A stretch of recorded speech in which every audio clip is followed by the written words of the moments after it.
I should start out by telling you that on February 27th at 1 o'clock, we're starting live stream. And I'm actually happy about this, as you can probably tell. You have to join live stream through Patreon. And I'm hoping that all of you that I've neglected, and I'm sorry about that, but so many letters about gun values and what my opinion is about different guns, you know, for everything from estates to buying and selling. You can reach me, like I said, in person, February 27th at 1, and it's through Patreon. I wish I could tell you right now how to do all that, but I don't know. But just if you visit Patreon, then you can chat with me. I don't know how much time we have, maybe a half hour, maybe an hour, but I'll be there, and I look forward to you joining me. And I've got a great video for you today, very interesting and different, at least to me. So I give you a bit of background. I went to the range. This was long before COVID, maybe a year, and it was one of those really miserable days, but for me every range day is a good day. So it was raining or kind of sleet, and there was only one vehicle in the parking lot, and I could tell it was a veteran's vehicle. And so, you know, you get set up and all that stuff. And there was a gentleman down the way. You know how it is when you arrive at the range, you usually sit pretty far apart, just as a matter of like courtesy. Anyway, the fellow had, you know, a chair with wheels, the usual thing. And he had an AR set up, and it didn't look like it was going very well to me. So I wandered over there, and he said, yeah, this is not the best. And he had I think he had been injured very badly, like in different places, but the most obvious was his right arm and hand. So he had kind of a steel hand, and I'm probably using the wrong terminology just because I didn't research this, but with all respect, it obviously strong, but slipping off the metal parts. And he said, this is lousy. And then we were talking about, you know, guns, and of course he's a veteran, so, you know, I don't know how you think, but I think like we owe a lot to veterans, actually, probably everything. And his hands were slipping off these controls. And I said, wow, that's not very convenient. And he said, yeah, I like the AR, but it reloads, and of course, on its own, so that isn't great. And just the whole kind of scenario made me think that there's got to be a better way. Now, in the meantime, I got a hold of some, well, different technology from different places, and of course I have zero time. But what I have to show you today, I think, is a kind of a cool solution.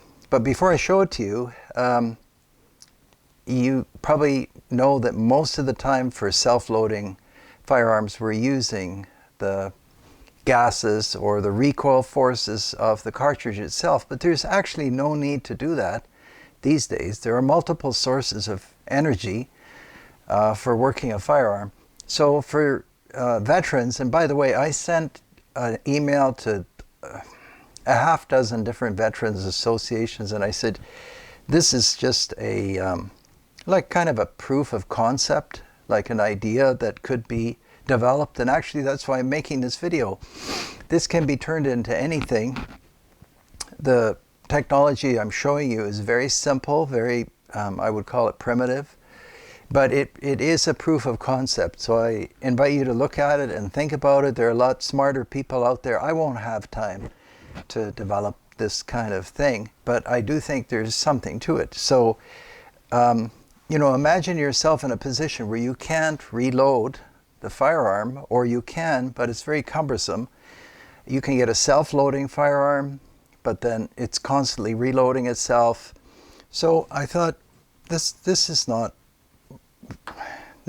beyond accomplishment, especially with modern batteries. So I bought this actuator. This is actually probably version number 6, and They were all actually not bad. This is a very large mechanism. It doesn't need to be this big.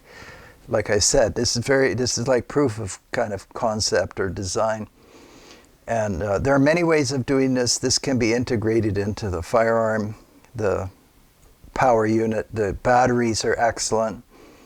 Where did I buy this? I bought this from Progressive Automations. Naturally, I talked to all the robotics companies. So here we have straight pull bolt action. This happens to be a Mauser 96 because turn bolts are a pain. The veteran told me pain to operate because you have to lift the bolt. So anyway, pump actions can be adapted to this. This idea is as big as your imaginations, but you can watch the action. So it closes and it opens and it throws out the round. I'm doing that with this remote control, so I just push the button and the action works. Is there a third round in there? There is, so I mean I can do 3. Now this is a very kind of relaxed speed. We can increase the speed. We can decrease the size of this. We can actually do whatever we want. We can disable the entire unit with the controller. It's very simple. Actually, I'm surprised that this isn't out there. But anyway, getting back to the application for the veteran, if he had had something like this that day, I should have pulled the trigger, right? Yeah, we can close this, so, and yeah. You know, and this, I'm sure from your point of view, looks really, probably really bad. But to me, it looks pretty good, and because it works. But it should be ideally part of the rifle, whereas right now it's kind of part of this rest. But you know, I looked at every which way. I just wanted to show you the concept, because there's no need to rely on the gas. The gas creates an urgency. The recoil creates an urgency, all the systems. But with electricity, you can choose when the mechanism works and how it works and how fast it works, or whether it works at all. And so that's today's video. It's too bad that I don't have something more impressive for you, but it's all I could come up with given the time I have at my disposal.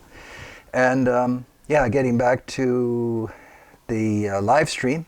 So that's 1 o'clock on the 27th of February.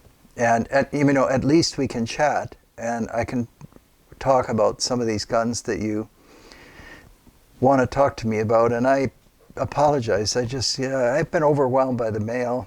Can't seem to get to it because I have to plan the next video. But anyhow, I hope this is interesting to you.